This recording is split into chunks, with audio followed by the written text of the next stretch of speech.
Your business deploys AI pilots everywhere. But are they going anywhere? Or are they stuck in silos, exhausting resources, unable to scale?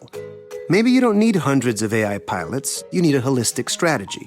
IBM has 65,000 consultants with Gen AI expertise who can help you design, integrate, and optimize AI solutions. So you're not just deploying AI, you're scaling it across your business. Learn more at ibm.com/consulting. IBM. Let's create. Congratulations! You've connected with the Pulpit Perspectives podcast. Join Reverend Doctor Kent Lundy as he connects with pastors where they preach, literally at the pulpit of their church. It's a point of view with purpose and personality that informs and inspires with real-life stories from great preachers you need to know. Your host is Reverend Dr. Kent Lundy. Let's join Kent at a pulpit with a fresh perspective from his guest preacher. Hello and welcome to Pulpit Perspectives podcast. I'm your host, Reverend Doctor Kent Lundy. Pulpit Perspectives podcast comes to you from the pulpits of churches in the United Methodist Church of the North District in Indiana. Today, I am standing near the pulpit at Syracuse Calvary United Methodist Church with their pastor, Paul Burris. Paul, welcome to Pulpit Perspectives podcast. Thank you, Ken. It's good to be here. Well, it's good to have you. So how long have you been pastor of Syracuse Calvary United Methodist Church? I just finished my second year on July 1st, and I'll start my third year. Okay. Wonderful. All right. So what are you celebrating? In the church? Church, personally? What are you celebrating? Well, right now we're going through quite a season these past 2 years. And I believe we're starting to find ourselves and figure out a way into the future with the congregation. We recently started a praise band in January, and we've got 9 folks that are there. And the exciting thing that for me, praise-wise, is that 7 of the 9 people in the praise band were not a part of this church when I got here. Okay. So it's exciting to see all the new faces and stuff, and we have some new families come in and be a part of that. And all of that came out of a prayer initiative that we did. And Dwight Judy, a member of our church, has been helping us work through this prayer initiative. We're in phase 2 now, but last year in phase 1, one of the things that came up was the possibility of a praise band.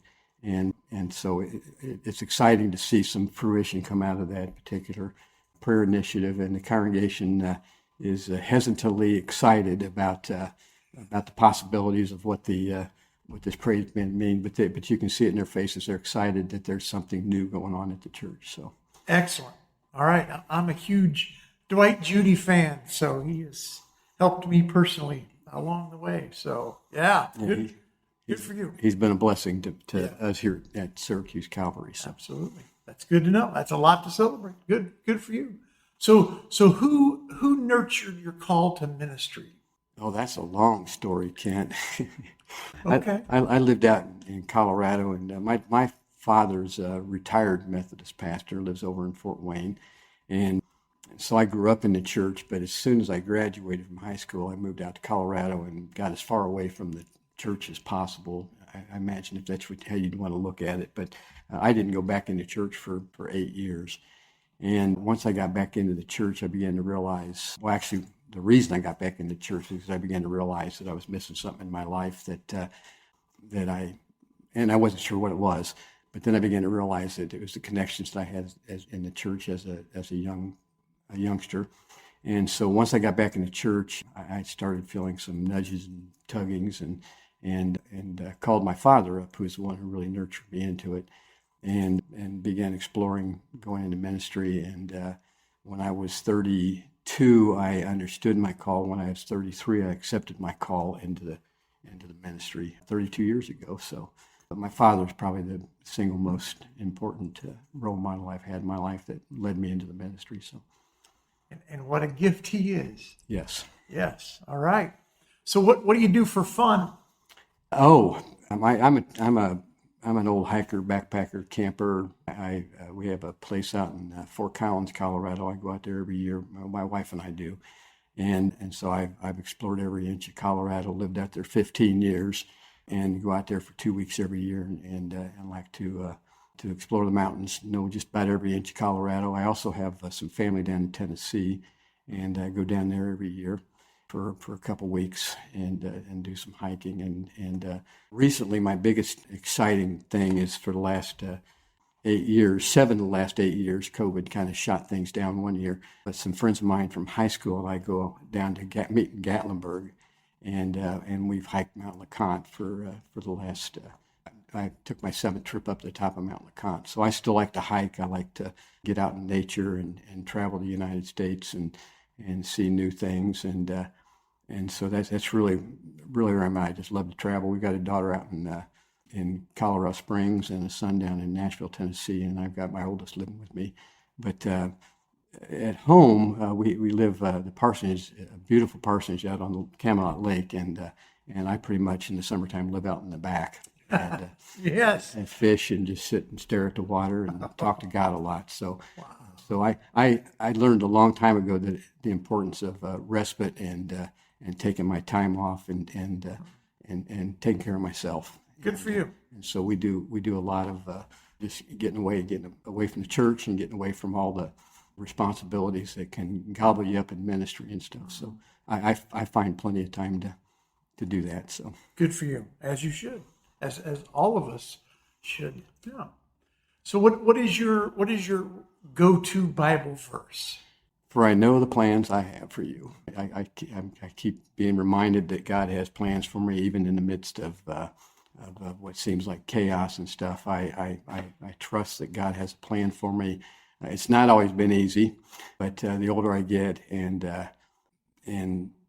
well, anyway, the older I get, the more I begin to realize that it's really up to God, and I just need to release myself to Him and just say, yes, Lord, whatever is ahead. And it helps me to process the moments that I face. But that's where I'm at. Jeremiah.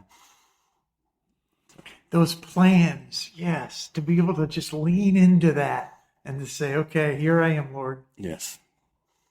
Your agenda, not mine. Yeah, and that's always hard to do because we always want our agenda and stuff. And but it's carried me through some rather challenging times. These past couple of years have probably been the most challenging I've had in my 32 years of ministry. And so it's been important to be able to lean on those verses, and also to be able to, like I say, living out on Camelot, I've got a place where I can just walk out back and just say, okay, Lord, speak to me. And then God allows me to speak to Him too. It's a two-way line. And it's freeing though to know that I can say whatever is on my mind, because a lot of folks are over my years of ministry, I've realized a lot of folks are afraid to say things to God because they're afraid that God might be offended or God might be hurt by the way we feel about certain situations.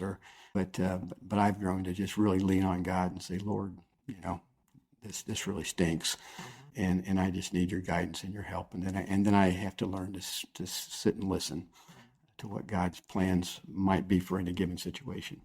Well, I mean, my mind goes to all the Psalms of lament, right? I mean, the psalmist did all that fist shaking at God.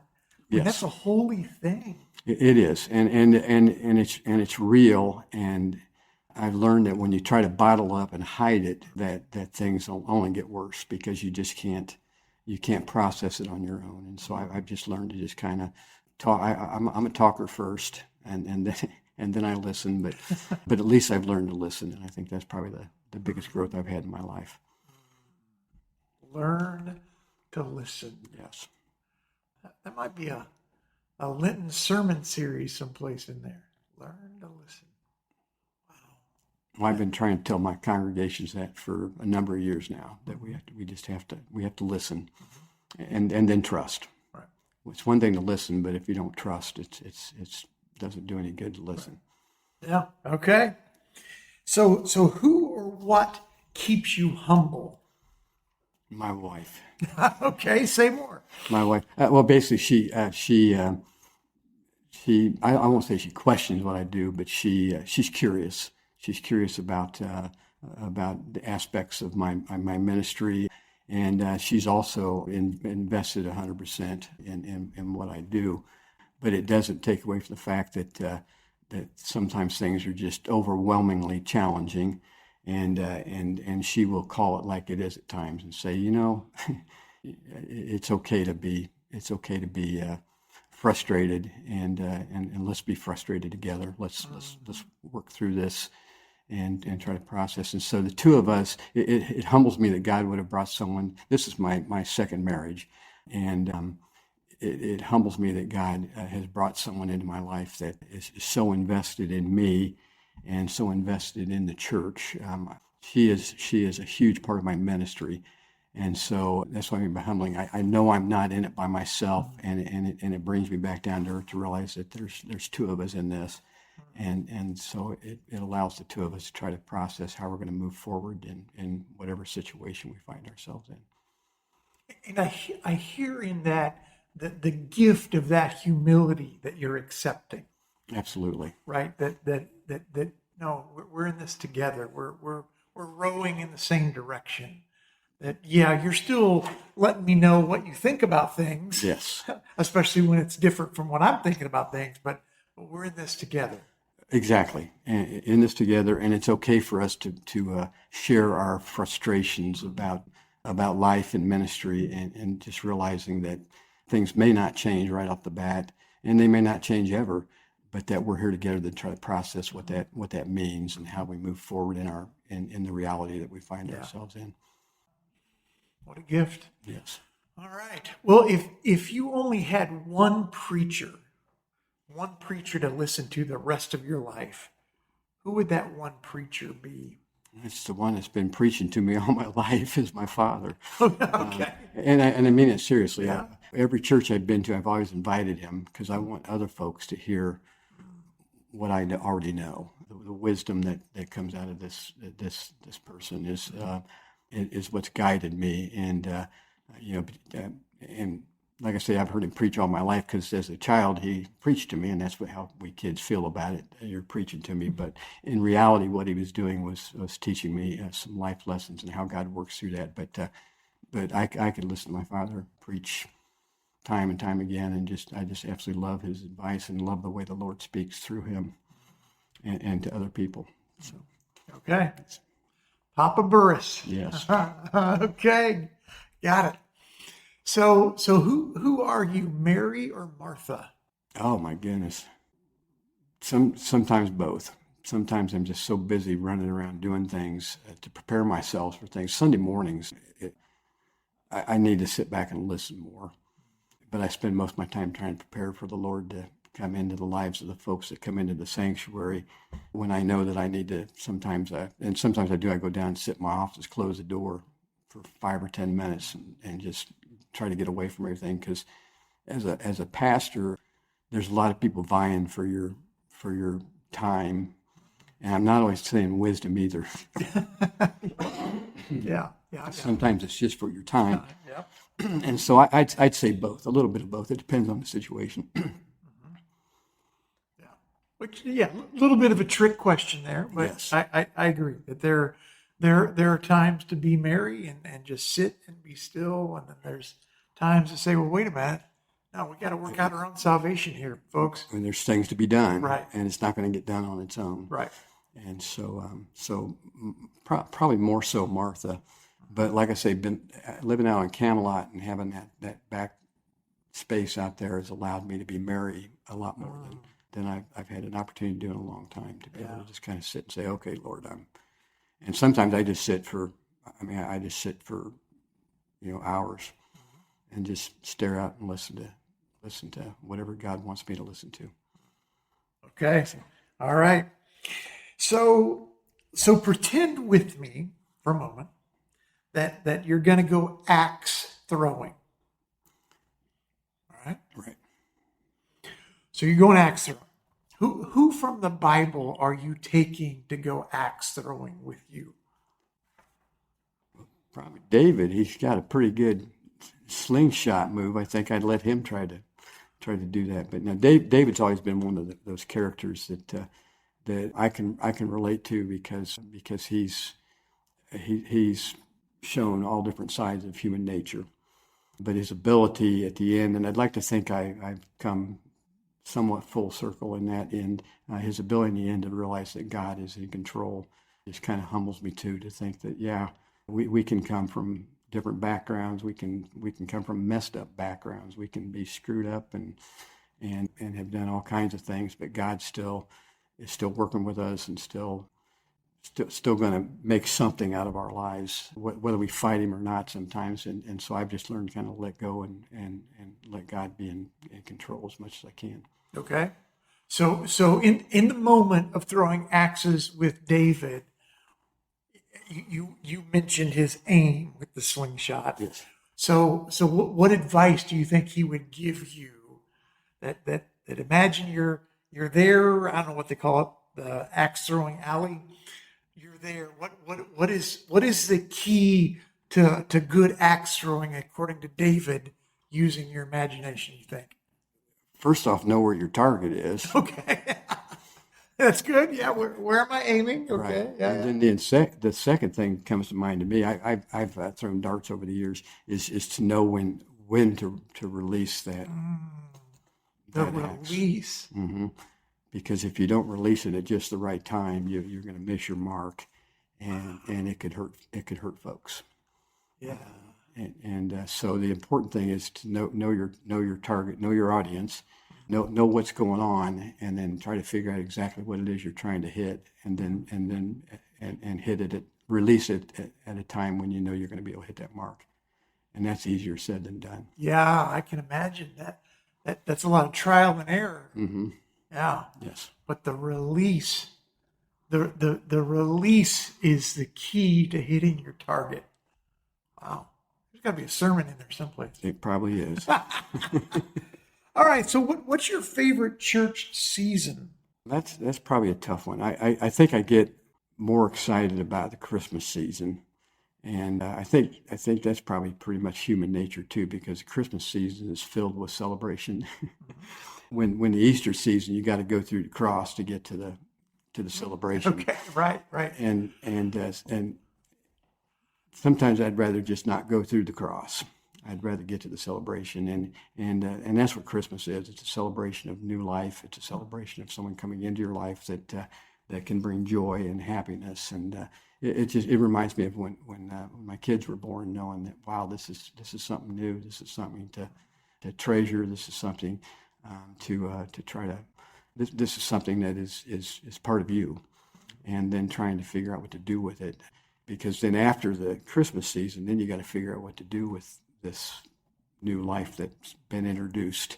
Right. And that's probably the biggest challenge I think we all face in life, is saying, okay, well, Jesus is here. Now what do we do? And what do we do with this Jesus? It's not all about cuddles. And because I remember the first few weeks with both my child going, wow, I didn't expect this part. or I forgot that this is part of what that is. So, yeah. But I think Christmas, because there's just an excitement about the congregation every year. It just seems to reinvent people's understanding of who they are and where Jesus fits in their life, and just the excitement that comes around Christmas time. And I'm sitting here thinking that there's a juxtaposition here of Christmas at Calvary.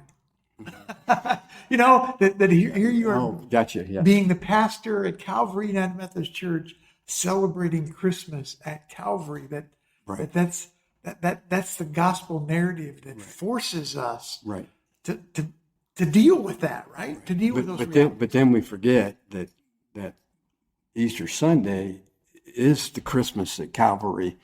Yeah. And so that is the full circle. It's saying, wait a second, no, there is Christmas at Calvary because there's new birth, because that's what the resurrection is. Right. It's new birth. It's new understanding about moving forward. So many times we just get caught up in the death of things, and we don't celebrate the new birth that comes out of the death of whatever happens in our lives. Whether it's the loss of a relationship or whatever it is. We sometimes just wallow in that, and we don't pay attention to the new birth that God is showing us on the other side of whatever we're dealing with at the moment. Yeah, that's a good word there, preacher. All right. So what do you hope your fellow clergy know about? Yes, I'm intentionally being ambiguous. What do you hope they know? that they're loved, and mainly by me. One of the things that's carried me early on, I fought it off, but the older I got, the more I realized the importance of accountability groups. And so for the last 15, 16 years, I've leaned in and counted on a group of pastors that I can go to and share life's journey and let them share life's journey, all with the understanding that we love each other no matter what.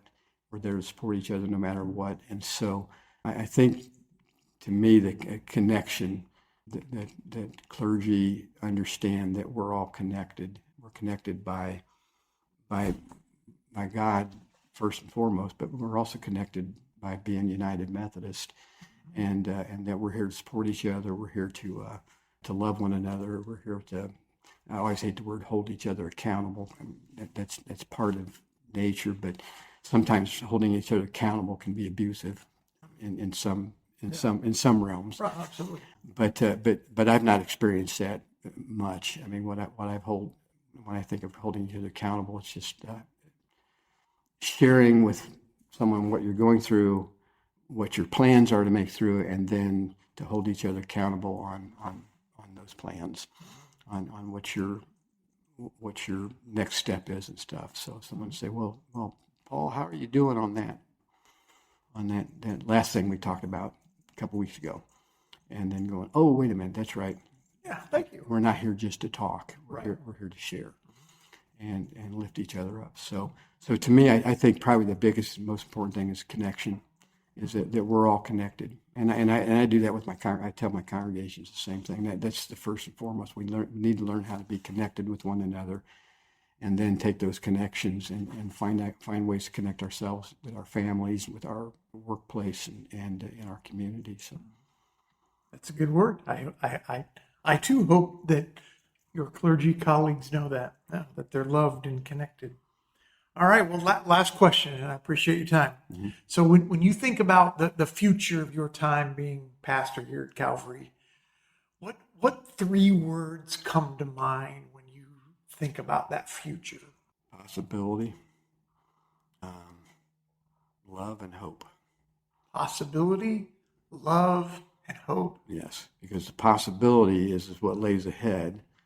The love is what we need to show each other as we move towards that possibility, and the hope is what comes out of it in the end.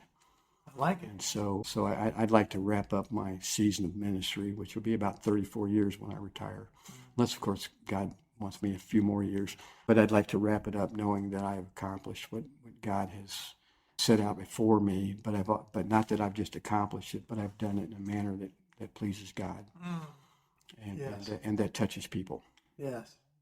So. Possibility, love, and hope that pleases God and touches people. Yes. Oh my goodness, that's beautiful, Paul. Well, it's taken a lifetime to figure it out. Well, you know, and I've still got a few more years. That's all right. We're all a work in process, right? We are. So that okay. All right. I like it. Well, Paul Burris, pastor of Calvary in Syracuse, Indiana, thank you for being a guest on Pulpit Perspectives podcast. Well, I appreciate you having me, Kent. You're welcome. Pulpit Perspectives podcast exists to create connections among clergy of the North District and their churches and each other. You can find more about all the exciting thing God is doing, all the exciting things God is doing in the life of good people in the North District when you can check out the North District Facebook page, or you can check out the North District page on the conference website. And the conference website address is www.inumc.org.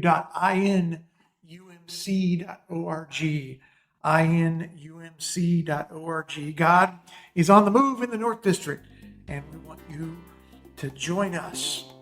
So this has been Pulpit Perspectives podcast. I'm your host, Reverend Doctor Kent Lundy, signing off for now. There you have it, a fresh perspective from the pulpit with a great preacher. You know you want to hear more. You can do just that by connecting with Pulpit Perspectives with Reverend Dr. Kent Lundy on Apple Podcast and Spotify, where you can like and follow the podcast. What's more, you can spread the good news about Pulpit Perspectives in your church and with your neighbors. Plan now on joining Kent at the pulpit, where you'll meet another great preacher on Pulpit Perspectives.